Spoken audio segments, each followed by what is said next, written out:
Assalamualaikum warahmatullahi wabarakatuh.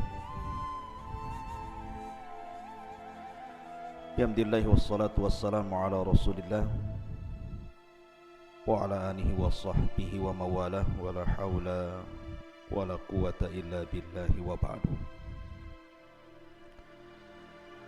Qala Allah azza wa jalla ya ayyuhalladzina amanu taqullaha haqqa tuqatih wa la tamutunna illa wa antum muslimun. Wa qala sallallahu alaihi wasallam man salaka tariqan yaltamisu fihi ilma sahhalallahu bihi tariqan ilal jannah. Ma'asyiral muslimin yang dimuliakan Allah Subhanahu wa taala, alhamdulillah di pagi hari ini kita bisa kembali duduk bermajlis ilmu walaupun lewat media. Salawat iring salam kita haturkan kepada Rasul kita, Nabi kita, qudwah kita Rasul sallallahu alaihi wasallam Muhammad bin Abdullah. Kemudian juga bersyukur kepada Allah Subhanahu wa taala masih diberikan karunia sehat. Kucing ini mau ikut kaji nih. Baik. Ma'asyiral muslimin yang dimuliakan Allah Subhanahu wa taala. Di pagi ini kita akan mengangkat sebuah kisah tokoh dalam Islam. Rajulun thalith fi daulatil Islam.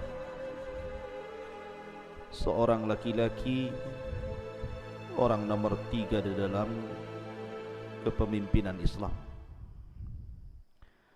Siapakah dia? Dialah Utsman ibn Affan ibn Abil As ibn Umayyah ibn Abdis Syamsi ibn Abdul Manaf. Berjumpa nasabnya dengan Nabi sallallahu alaihi wasallam pada Abdul Manaf. Ayahnya Affan. Disebut Affan karena selalu menjaga kehormatan.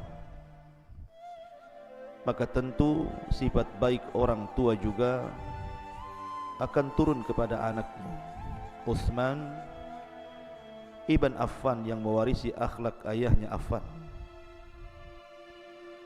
Ayahnya meninggal di waktu jahiliyah.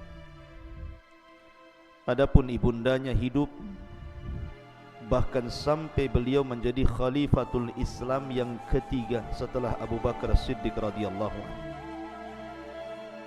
Bahkan ibundanya saat wafat di zaman khalifahnya, dia sendiri yang menguburkannya.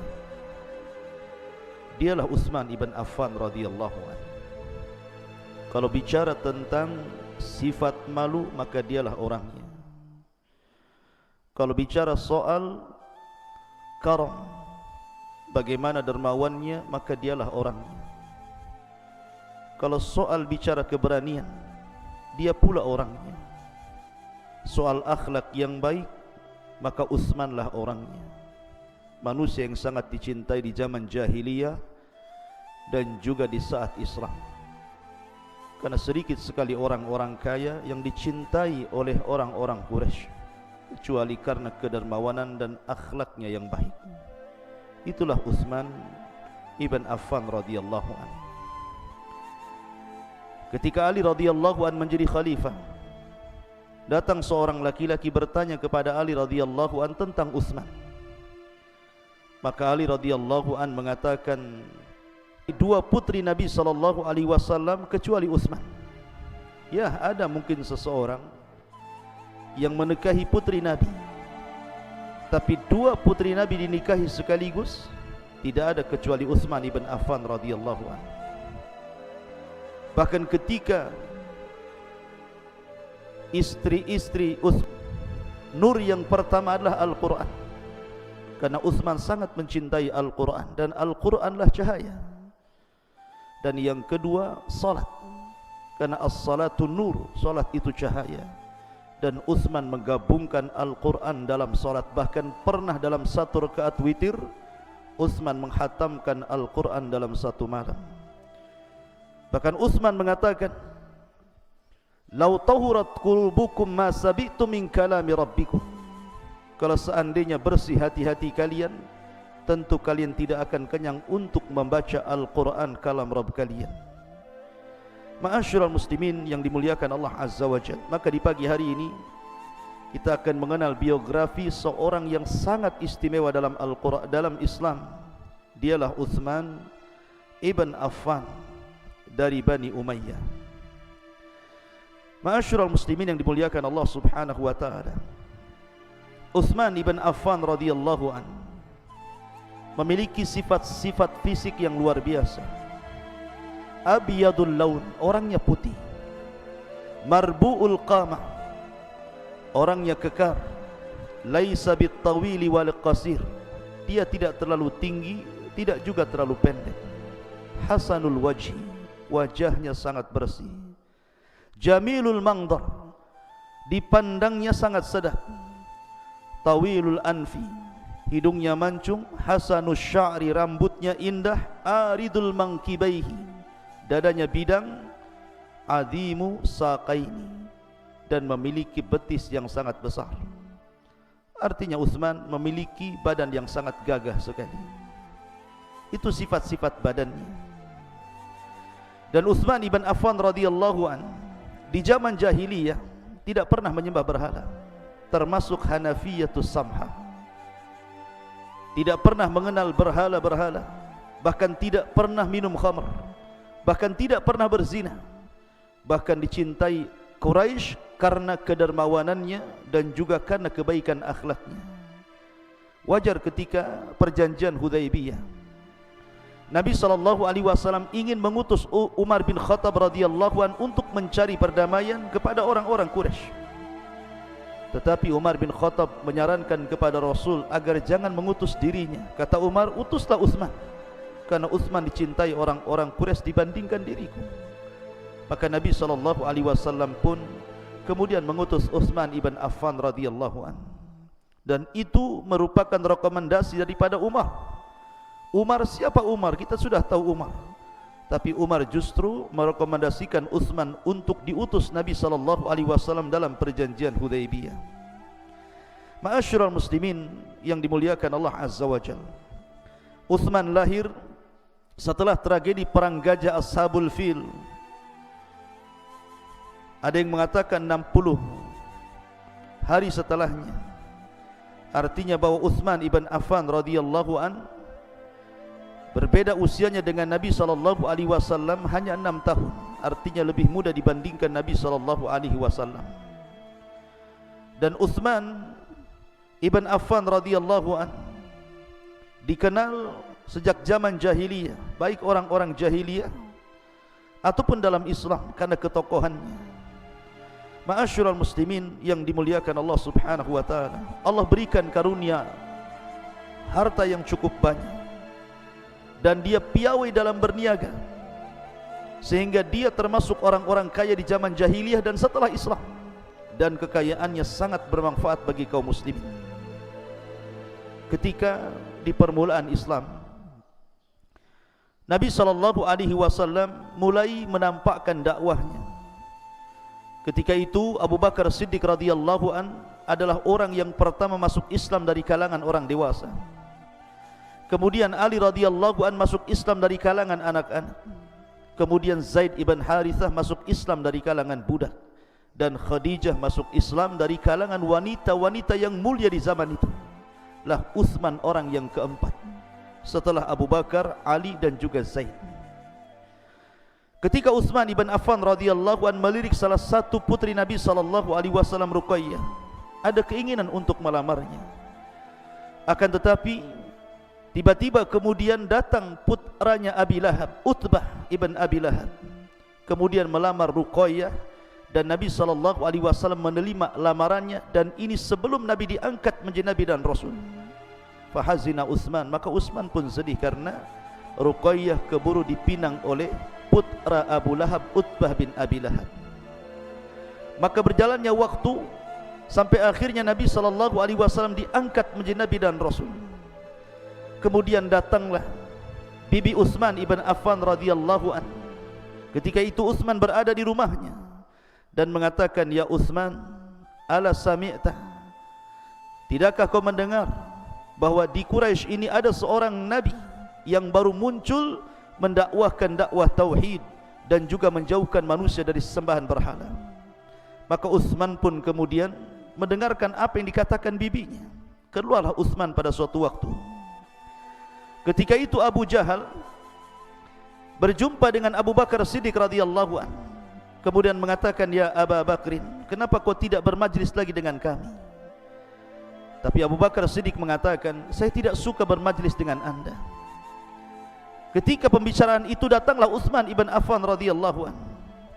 Kemudian Utsman mengatakan kepada Abu Bakar, "Ya Abu Bakrin, aku mendengar bibiku bicara bahwa ada seorang nabi yang mendakwahkan dakwah tauhid dan juga memerintahkan manusia untuk menjauhi kesyirikan."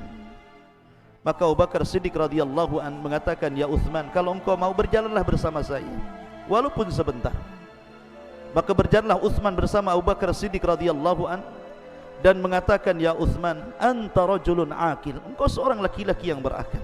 Maukah kutunjukkan kepadamu seorang laki-laki yang telah mengaku nabi, mengajak manusia ke dalam tauhid dan juga mengajak manusia untuk menjauhi sesembahan selain daripada Allah Subhanahu wa taala. Kana rajulan aminan, kana rajulan sadiqal amin.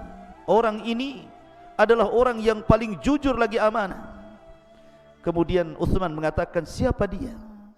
Maka Abu Bakar Siddiq radhiyallahu anhu mengatakan, "Dialah Rasul sallallahu alaihi wasallam Muhammad bin Abdullah." Akhirnya kemudian Utsman pun bersama Abu Bakar Siddiq radhiyallahu an datang kepada Nabi sallallahu alaihi wasallam. Kemudian Nabi SAW membacakan ayat-ayat Al-Quran di hadapan Utsman. Maka Utsman pun mengatakan, "Asyhadu an la ilaha illallah wa asyhadu annaka Rasulullah." Aku bersaksi bahwa tidak ada sesembahan yang berhak disembah kecuali Allah dan anda adalah utusan Allah Subhanahu wa taala. Ma'asyiral muslimin yang dimuliakan Allah Azza wa Jalla. Maka ketika itu Utsman resmi menjadi orang yang keempat yang masuk Islam setelah Abu Bakar, Ali, kemudian Zaid, kemudian Utsman ibn Affan radhiyallahu anhu. Ketika di permulaan Islam, Utsman mendengar ayat Al-Quran atau surah dalam Al-Quran turun kepada Nabi SAW mencela Abu Lahab. "Tabbat yada abi lahabi wa tab, ma agna'an humaluhu wa ma kasab, sayasla narun dzata lahab, wa imra'atuhu hammalatal hatab fi jidha hablum min masad." Ayat ini celaan kepada Abu Lahab karena menentang dakwah Nabi SAW. Ketika Utbah dan Utaibah sudah resmi menjadi suami daripada Ruqayyah dan Ummu Kulthum, kemudian keduanya safar ke Syam, tiba-tiba Nabi SAW diangkat menjadi Nabi dan Rasul tanpa sepengetahuan keduanya. Kemudian pulanglah Utbah dan Utaibah. Sesampainya di rumah, maka Abu Lahab lewat istrinya Ummu Jamil memerintahkan Utbah dan Utaibah untuk menceraikan kedua istrinya dalam rangka menyakiti Nabi SAW. Dan di antara nikmat kepada putri-putri Nabi, walaupun menikah dengan Utbah dan Utaibah dan keduanya putra Nabi keduanya putra Abi Lahab, tetapi keduanya belum menggauli keduanya belum menggauli istri-istrinya. Allah sucikan dari musuh-musuh Allah Subhanahu wa taala.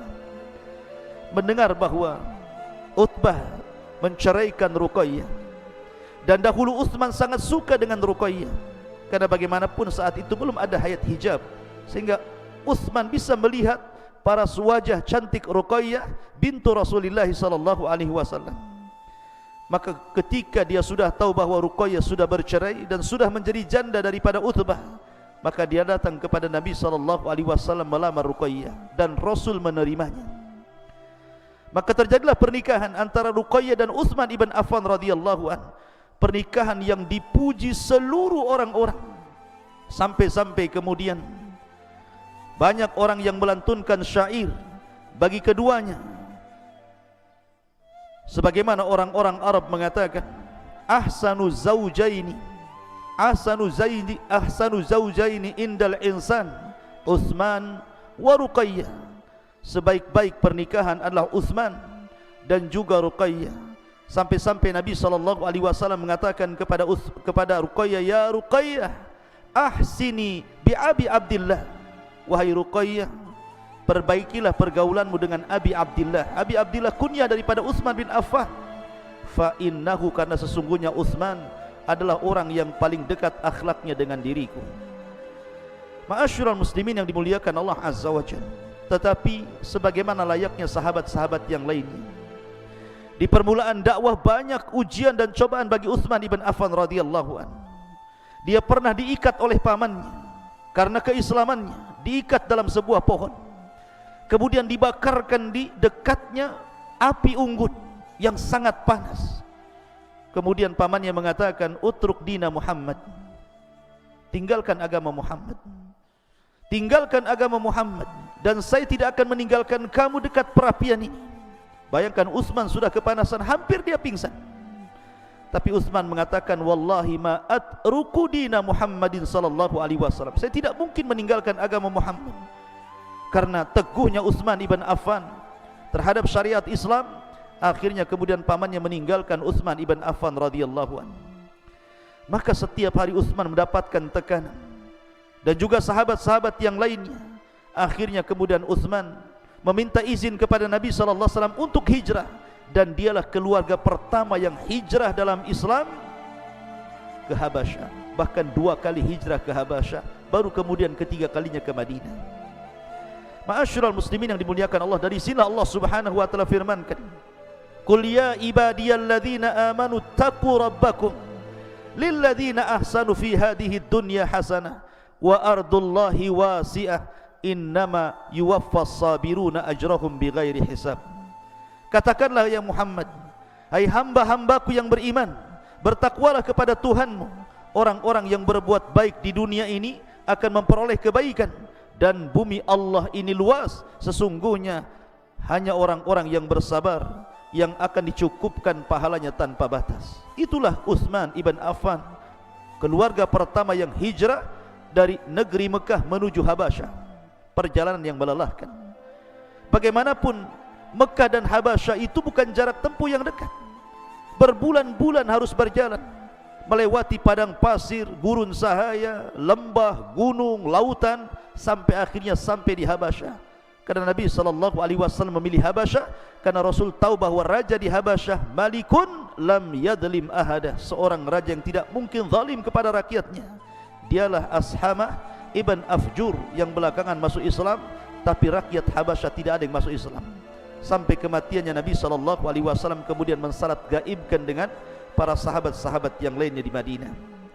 Ma'asyiral muslimin yang dimuliakan Allah Azza wa Jalla, ketika kemudian permusuhan semakin sengit antara Rasul dan para sahabatnya dengan orang-orang kafir Quraisy, maka Allah Subhanahu wa taala mengizinkan para sahabat untuk hijrah ke Madinah.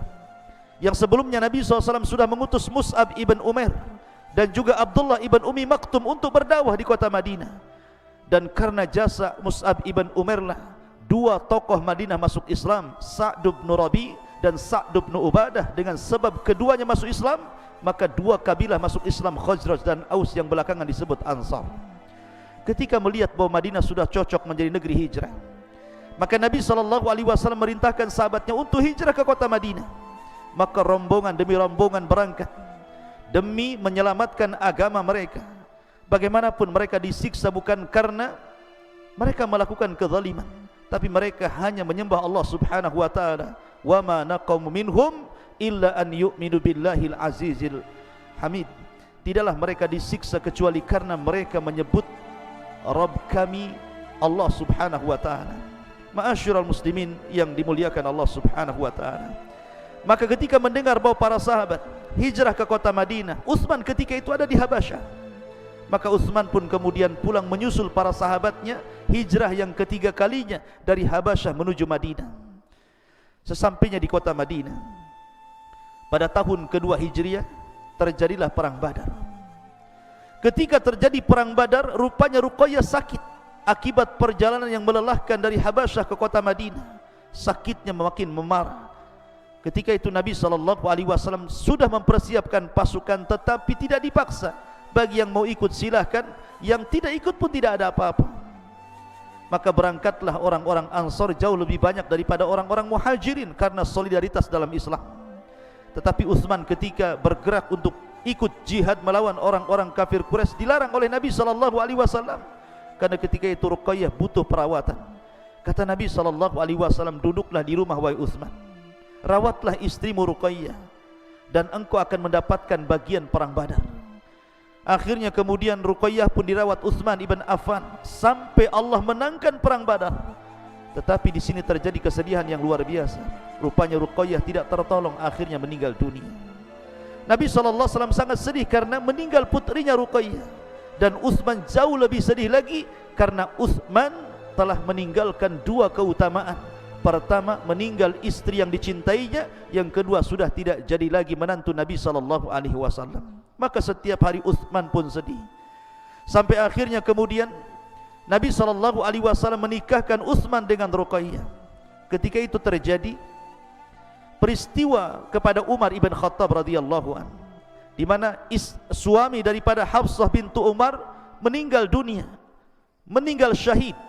Akhirnya kemudian Umar ibn Khattab datang kepada Utsman ibn Affan menawarkan Hafsah, tapi Utsman kemudian memberikan uzur, dia tidak bisa menikahi Hafsah. Kemudian Umar datang kepada Abu Bakar Siddiq radhiyallahu an menawarkan Hafsah, tetapi Abu Bakar diam, sehingga Umar marah kepada Abu Bakar, kenapa tidak bicara? Akhirnya kemudian Umar datang kepada Nabi SAW menawarkan Hafsah. Dan kemudian Rasul mengatakan, adapun Hafsah ya Umar, maka dia akan menikah dengan orang yang jauh lebih baik dibandingkan Utsman ataupun Abu Bakar. Adapun Utsman, maka dia akan menikah dengan orang yang jauh lebih baik daripada putrimu Hafsah. Maka selang beberapa waktu Nabi SAW pun kemudian datang kepada Umar melamar Hafsah. Kemudian setelah itu Rasul SAW menawarkan Ummu Kulthum kepada Utsman, karena Utsman sudah menjadi duda karena meninggalnya Ruqayyah bintu Rasulullah SAW. Ketika itu Abu Bakar datang kepada Umar dan mengatakan, ya Umar, kenapa aku tidak menjawab persoalanmu? Karena aku pernah mendengar Rasul menyebut-nyebut nama putrimu Hafsah. Ma'asyiral muslimin yang dimuliakan Allah Azza wa Jalla, tapi Allah takdirkan kemudian Ummu Kulthum juga meninggal dunia. Akhirnya kemudian Utsman pun sedih karena orang yang dicintainya kembali meninggal dunia dan tidak menjadi menantu Nabi SAW kembali. Maka Nabi SAW menghibur Utsman dan mengatakan, ya Utsman, kalau seandainya aku memiliki putri yang ketiga, aku nikahkan dia dengan kamu.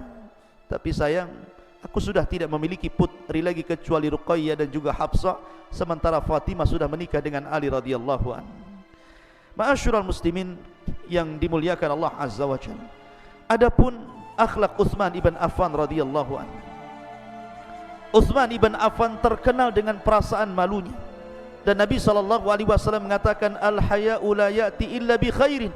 Rasa malu itu tidak mendatangkan kecuali kebaikan. Itulah Utsman ibn Affan radhiyallahu anhu. Abu Musa al-Ash'ari radhiyallahu anhu suatu ketika menjadi bawabah, menjadi satpam bagi rumah Nabi SAW.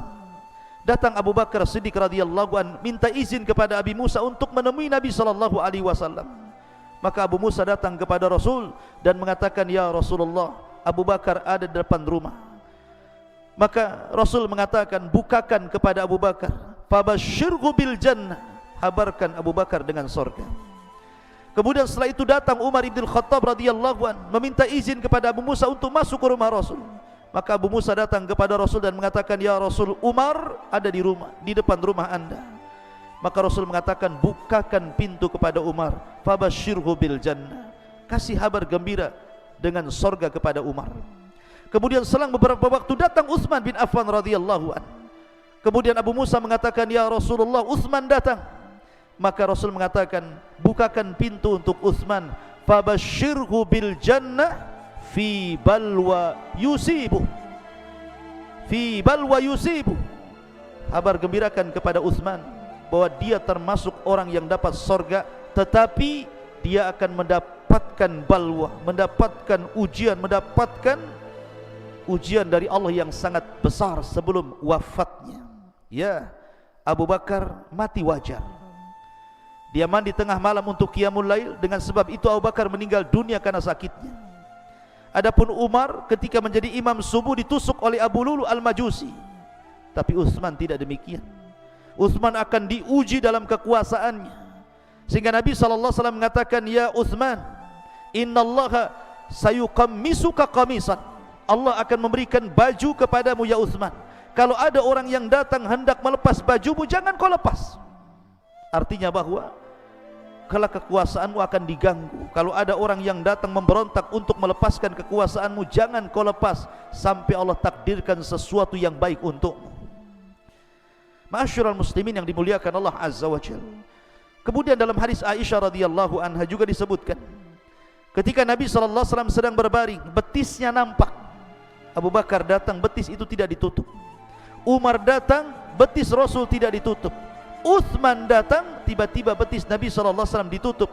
Kemudian dia pun bergeser dari tempat duduknya. Aisyah radhiyallahu anha heran, kenapa pula Nabi SAW tidak merubah duduknya dan tidak menutup betisnya ketika Abu Bakar dan Umar datang. Tapi ketika Utsman datang, tiba-tiba bergeser duduknya dan betisnya ditutup. Kemudian Aisyah bertanya soal itu kepada Rasul. Kemudian Rasul mengatakan, ya Aisyah, afala astahi bi rajulin yastahi minhul malaikah, tidakkah aku malu dengan orang yang para malaikat malu kepadanya? Tentu aku malu dengan Utsman ibn Affan radhiyallahu an. Itulah sifat malu yang dianugerahkan Allah Subhanahu wa taala kepada Utsman ibn Affan radhiyallahu an. Adapun karamnya, kedermawanannya, jangan tanya soal kedermawanan Utsman. Itu pula yang menyebabkan orang-orang jahiliyah suka dengan Utsman. Karena orang-orang kaya itu disebutkan dalam Al-Quran, kalla innal insana la yatgha an ra'ahu istaghna. Betapa banyak orang-orang kaya itu melampaui batas apabila Allah berikan anugerah rizki yang banyak. Tidak bagi Utsman bin Affan. Dia kaya tapi dermawan, makanya wajar dicintai oleh kaumnya. Maka bagi anda yang Allah Subhanahu wa ta'ala anugerahkan kekayaan, kalau anda ingin dicintai Allah dan manusia, dermakan kekayaan itu. Sayangi orang-orang fakir, fuqara, anak-anak yatim, maka mereka akan mencintai anda sebagaimana Utsman ibn Affan radhiyallahu anhu. Makanya orang-orang jahiliyah di masa sebelum Islam, mereka selalu mendoktrin anak-anaknya. Padahal di zaman jahiliyah ini, orang-orang jahiliyah, ibu-ibu mereka kalau mendoktrin anak laki-laki mereka, maka mereka mengatakan, ahabbakar rahman ka hubbi Quraisyin li Utsman. Ahabbakar rahman ka hubbi Quraisy, ka hubbi Quraisyun li Utsman. Semoga Allah mencintai kamu sebagaimana orang-orang Quraisy sangat mencintai Utsman. Itulah ibu-ibu di zaman jahiliyah kala itu. Belum ada Islam, tapi mereka memandang Utsman itu layak dijadikan contoh dan pemimpin bagi mereka. Sampai mereka mengatakan, ahabbakar rahman ka hubbi Quraisyin li Utsman. Ma'asyiral muslimin yang dimuliakan Allah Azza wa Jalla, ketika hijrah dari Mekah ke Madinah, ketika itu terjadi perang Tabuk, perang yang luar biasa. Tabuk ini perjalanan yang jauh dari Madinah ke tempat Tabuk tidak bisa ditempuh dengan jalan kaki, hanya bisa dengan kuda perang. Bukan kuda biasa, kuda perang. Sementara Rasulullah SAW dan pasukannya atau sahabat-sahabatnya tidak banyak memiliki kuda. Apalagi ketika itu kemudian kaum muslimin mengalami kefakiran yang luar biasa. Maka Nabi SAW berkhutbah di hadapan para sahabatnya, kemudian menganjurkan untuk infak perang. Sehingga pada waktu itu tentaranya disebut Jaisul Usrah, tentara miskin. Nabi SAW kemudian berkhutbah, memuji Allah, bersalawat kepada Rasul. Kemudian Nabi SAW mengatakan, man jahaja jaisal usrati falahul jannah. Barang siapa yang menyediakan perbekalan bagi tentara yang dalam kesulitan, ku jamin dia masuk surga. Datang Abu Bakar membawa seluruh hartanya, sampai Rasul mengatakan, wa ma abqaita ya Aba Bakrin li ahlika, apa yang kau sisakan untuk keluargamu wahai Abu Bakar? Abu Bakar mengatakan, ku tinggalkan keluargaku kepada Allah dan Rasulnya. Datang Umar memberi separuh hartanya, datang Abdurrahman bin Auf memberi separuh hartanya. Tiba-tiba datang Utsman bin Affan. Ketika Utsman itu sedang menyediakan kafilah dagangnya menuju Syam, dia sudah mempersiapkan 100 ekor unta dengan perbekalan yang ada di tunggangannya, hendak berangkat ke Syam. Mendengar Nabi SAW mengatakan, man jahaja jaisal usra falahul jannah. Tiba-tiba Utsman datang kepada Rasul dan mengatakan, kuserahkan 100 ekor unta bersama isinya untuk anda fi sabilillah. Kemudian Rasul berkhutbah lagi, man jahaja jaisal usra falahul jannah. Utsman datang lagi, kemudian menambah 100 lagi ekor unta, ditambah 100 ekor unta lagi, ditambah 100 ekor unta lagi, ditambah 100 ekor unta lagi, sampai Utsman menginfakkan lebih daripada 900 ekor unta plus dengan perbekalan di atasnya. Sampai-sampai Nabi SAW heran dan mengatakan, ya Utsman, ma dharraka ba'da hadzal yaum. Ya Utsman, ma dharraka ba'da hadzal yaum.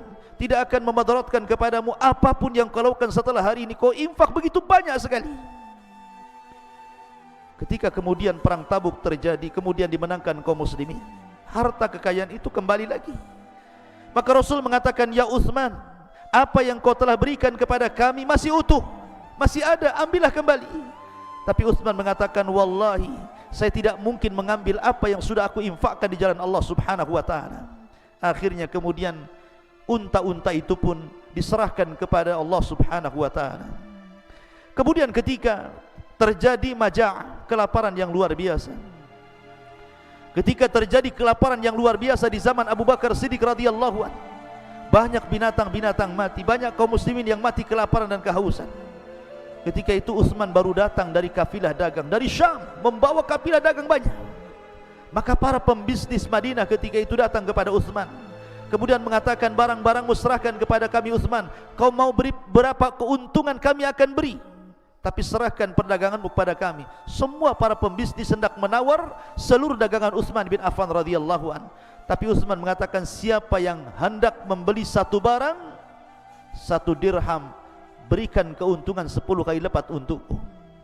Siapa yang mau membeli barang, satu barang, kata Utsman bin Affan, 10 kali lipat keuntungan. Akhirnya para pembisnis tidak ada yang mau, karena begitu mahalnya harga barang itu. Maka Utsman mengatakan, aku akan berjual beli dengan zat yang jauh lebih baik dibandingkan kalian, karena keuntungannya akan berlipat ganda. Aku serahkan seluruh kafilah dagang ini untuk fuqara wal masakin. Subhanallah, itulah karamnya Utsman. Bahkan ketika di zaman Rasul, Madinah itu tidak banyak memiliki air, sehingga kaum muslimin terpaksa harus membeli mata air dari orang Yahudi, dan itu setiap hari, setiap minggu, setiap bulan makin naik harganya. Akhirnya dengan kepiawaian dagang Utsman yang sudah mengakar menguras dari kecil, karena memang orang-orang Quraisy itu terdidik dalam dunia perdagangan. Li'ila fi Quraisyin ila fihim rihlatash syita'i was-saif. Sampai Allah kemudian gambarkan bagaimana darah perdagangan ada pada orang-orang Quraisy, termasuk Utsman bin Affan. Dia pun bermanuver untuk membeli sumur rumah itu. Pada awalnya orang-orang Yahudi ini tidak mau menjual sumurnya, bagaimanapun itu keuntungan besar bagi dia, tanpa harus bekerja mendapatkan uang dari air itu. Tapi dengan kepiawaian Utsman, dia mengatakan kepada orang Yahudi, jualah sumurmu kepadaku. Kalau engkau tidak mau menjual semuanya, maka jualah separuhnya. Dari jam sekian ke jam sekian, itu milikmu. Dari jam sekian ke jam sekian, itu milikku. Akhirnya kemudian sepakat. Maka dari jam sekian ke jam sekian, Utsman pun membeli jam itu. Maka Utsman kemudian mengumumkan kepada kaum muslimin, aku sudah membeli sumur ini dari jam sekian ke jam sekian, ambillah air sebanyak-banyaknya. Maka kaum muslimin mengambil air sebanyak-banyaknya. Tetapi ketika jam sekian ke jam sekian milik orang Yahudi, tidak ada kaum muslimin yang membelinya. Akhirnya dia pun bangkrut, dan kemudian sumur itu terpaksa dibeli semuanya oleh Utsman bin Affan. Kata Nabi SAW, man ishtara bi'ra rumah falahul jannah. Barang siapa yang membeli sumur rumah, ku jamin dia masuk surga. Maka Utsman mengatakan, fa ana ashtaraituhu, akulah yang membeli sumur itu. Ma'asyiral muslimin yang dimuliakan Allah Azza wa Jalla. Bahkan ketika Nabi SAW meninggal dunia, dialah yang kemudian membeli tanah di sekitar Masjidil Haram dan juga tanah di sekitar Masjid Nabawi. Kemudian dia luaskan Masjidil Haram dan dia renovasi kembali Masjid Nabawi. Dialah yang membesarkan Masjid Nabawi dengan hartanya. Bahkan hartanya senantiasa mengalir sampai hari ini, karena Utsman itu orang yang pertama kali mencetuskan bank Islam dalam Islam. Dialah yang pertama kali mengasas bank dalam Islam, Utsman ibn Affan radhiyallahu anhu. Ma'asyiral muslimin yang dimuliakan Allah Subhanahu wa taala, Intinya kalau cerita tentang akhlak Utsman luar biasa, keberaniannya, kedermawanannya, akhlaknya dicintai orang-orang Quraisy. Tetapi perjalanan dakwah, perjalanan biografi Utsman ini sangat panjang, tidak mungkin saya selesaikan dalam satu waktu. Insyaallah kita sambung lagi esok. Mudah-mudahan ada manfaatnya. Subhanakallah bihamdika asyhadu an la ilaha illa anta astaghfiruka wa atubu ilaik. Allahu ta'ala alam. Assalamualaikum warahmatullahi wabarakatuh.